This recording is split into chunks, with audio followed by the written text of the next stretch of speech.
Ida Holst sat atop her chestnut-colored warhorse and stared down at her troops with disdain. Her bright blue eyes seemed unnatural with the hues of the waning sun shining on them, and the scar running across her brow accented her displeasure. They had ridden hard throughout the day, her and her 500 warriors, and the last few hours of the day gave them one choice for camping: the mountain.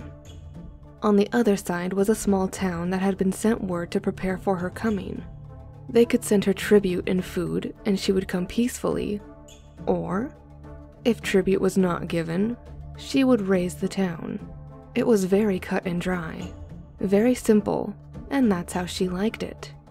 She saw to it that those that abide by her will were taken care of.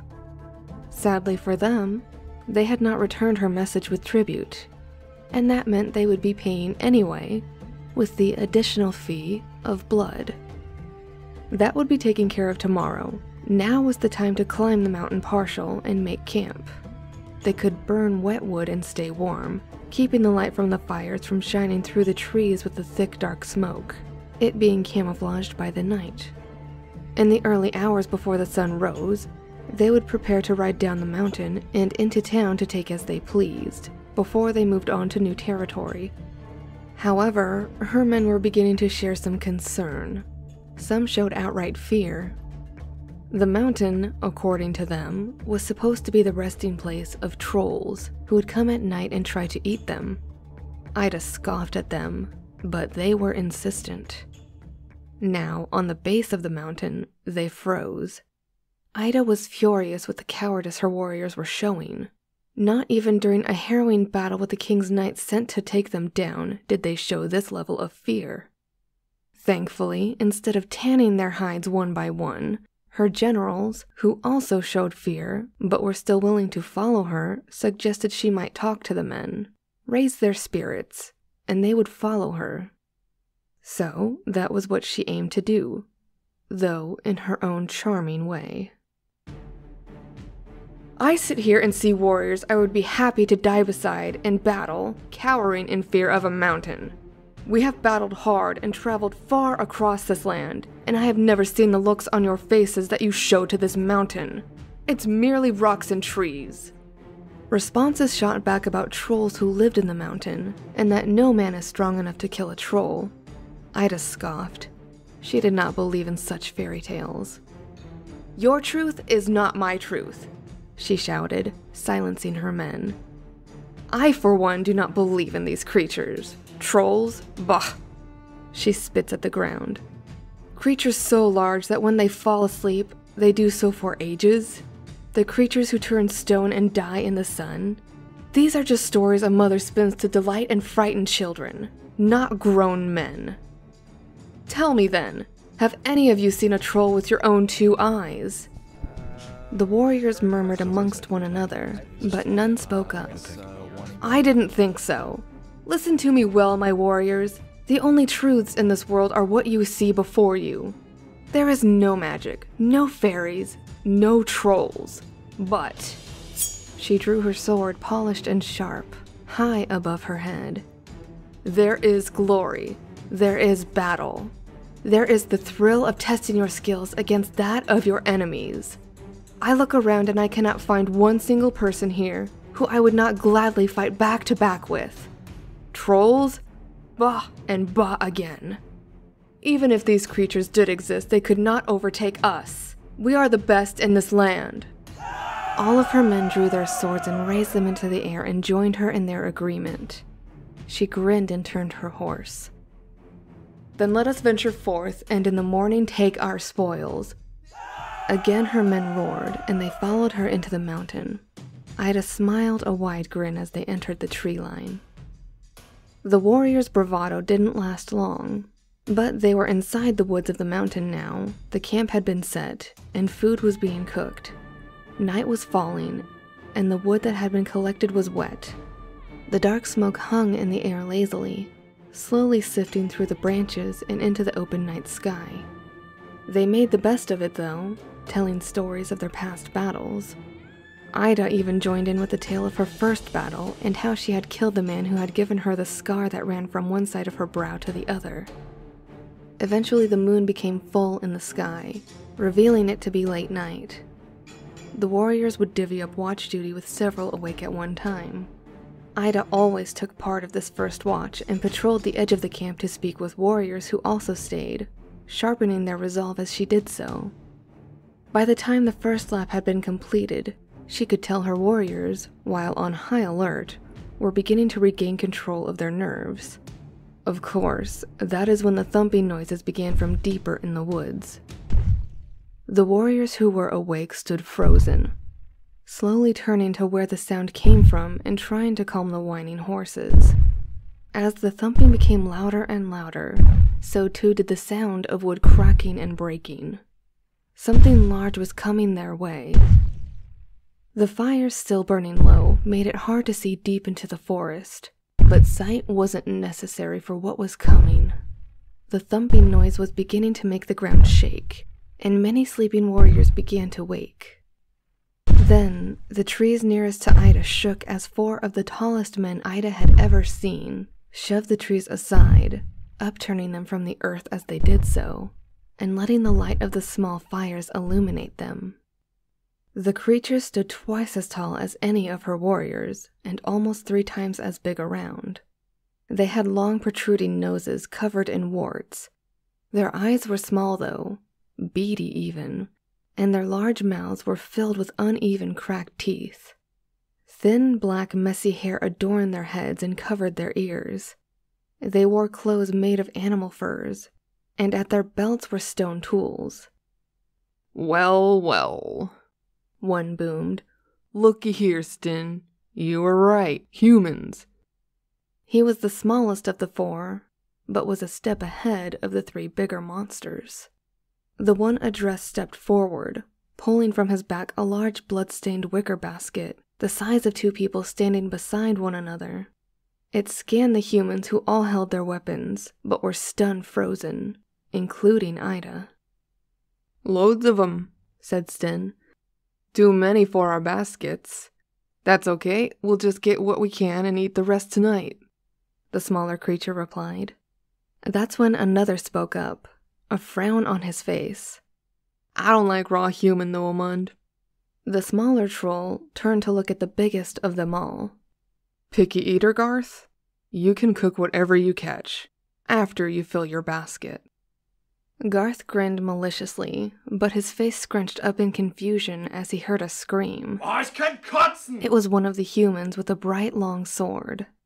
Ida yelled to stop him, but her voice was lost to him as he screamed to his gods and ran forward to plunge his sword into the smaller troll's leg. The sword, however, bounced off as if it had been thrust into a wall of rock.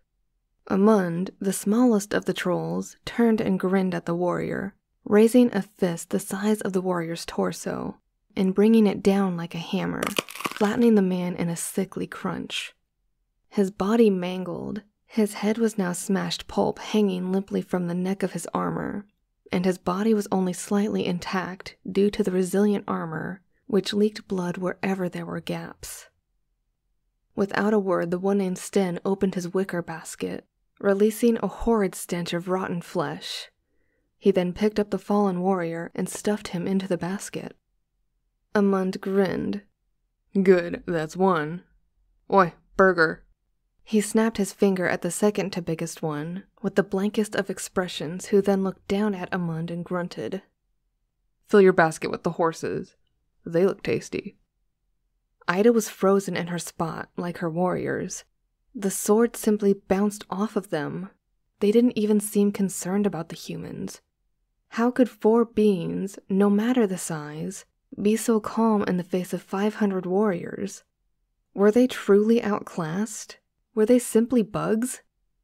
She had to think of a way to get her people out of the situation with minimal casualties. They needed horses.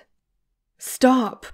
she cried as the one named Burger moved towards the screaming animals, who twisted and screamed, trying to pull away from the trees they were tied to. He gave pause, as did Amund, who turned to her, shocked and looked a little angry. "Oh, what's this then?" Amund said, stepping towards Ida. "You don't want to eat the horses. Can't you see they're exhausted?" she said desperately, not knowing where she was going with this. Easier to catch, Amund shrugged, waving at Burger to continue. But... Ida began, still at a loss. As Burger got closer, her desperation increased. But deadly too. Horse meat, when the horse is exhausted, is poisonous. She was lying, but she needed some way to keep their horses from being slaughtered.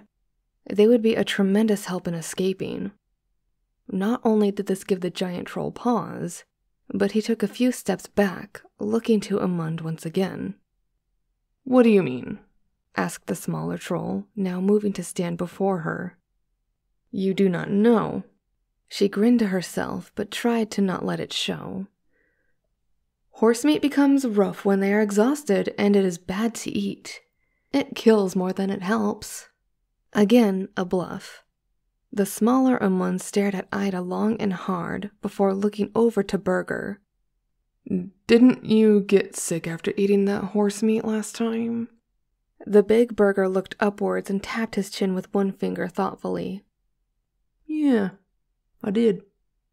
I had to chase them until they were tired, and then I ate them and got sick. As the giants conversed with one another, Ida began making hand gestures behind her, a silent form of communication she often used to maneuver certain units of warriors this way and that on the battlefield. She trusted her generals, who she saw had received the message, would relay them quick enough. Well, they are tied to the trees, yeah? We'll deal with the humans first, and come back for the horses tomorrow night. Amund was interrupted suddenly by the human female beside him. Now! Ida commanded sharply. Her warriors all screamed in unison, making the trolls jump back, not expecting their prey's shaky-legged action. The warriors, who the trolls assumed they would have to chase down anyway, moved with such unison that the trolls paused a moment, taken aback by the skill it took to move so uniformly. Get them! Many of the warriors had already hopped onto their horses, using various weapons to cut the lines and free their horses from where they were tied and were turning round when the trolls acted. Ida was relieved that Amund was slow, or she would have been caught by the troll who reached for her. She was halfway through the camp, almost to the first set of horses, most of which had been released and were galloping away, and was glad that the first set of warriors would make their escape. She thought a little too soon, as the big troll Burger had reached the horses, frightening them so fiercely many reared up, lost their footing, and fell to the side. Burger made short work of them and scooped up both warriors and horses in a ferocious bear hug. The sight that followed had Ida stunned to the point that she had stopped in her tracks. Got ya, came a deep, slow voice. That of Garth, the biggest of the trolls. Ida didn't have time to look. She simply launched herself forward into a somersault, and was flung aside as a powerful fist hit the ground with an explosion of force, knocking her to the side. Thankfully, one of her generals was there beside her and helped her to her feet. The big troll was lumbering towards them, and the two ran as fast as they could for the next set of horses, and Ida's warhorse. She did not look for the rest of her warriors. All around them she could hear the cries of those being torn apart and crushed to fit inside the bloody wicker baskets, and still knew, with the lumbering steps behind her, that she could easily share the same fate. What seemed like an eternity later, they reached the horses.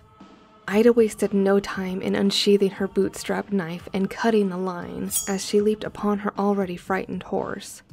The biggest troll, from whom she ran, was right behind her then, but she managed to gain control of her horse and ride off, narrowly avoiding capture and death. A cry to her right revealed it that the general who had helped her up had not been so lucky. She rode on through the night, relying on her horse's own survival instincts to navigate the uneven ground and dodge trees in the dark. She soon joined ranks of her warriors, and they rallied to her, and together they left the mountain and rode back to the fields, where she had given her speech about trolls being a legend. She called for a head count, and found that of the 500 warriors, only 200 had gotten away. Throughout the rest of the night, they listened to the screams that echoed from the woods of the mountains, and breathed sweet relief when more warriors appeared throughout the night. Some arriving in the morning without their horses, only barely sneaking away. That night, the existence of trolls was confirmed for Ida and her men, and her 500 strong had been cut down to 300. For the rest of their days, they would remember the blood-stained wicker baskets, and of the men they had lost to the trolls of the mountain.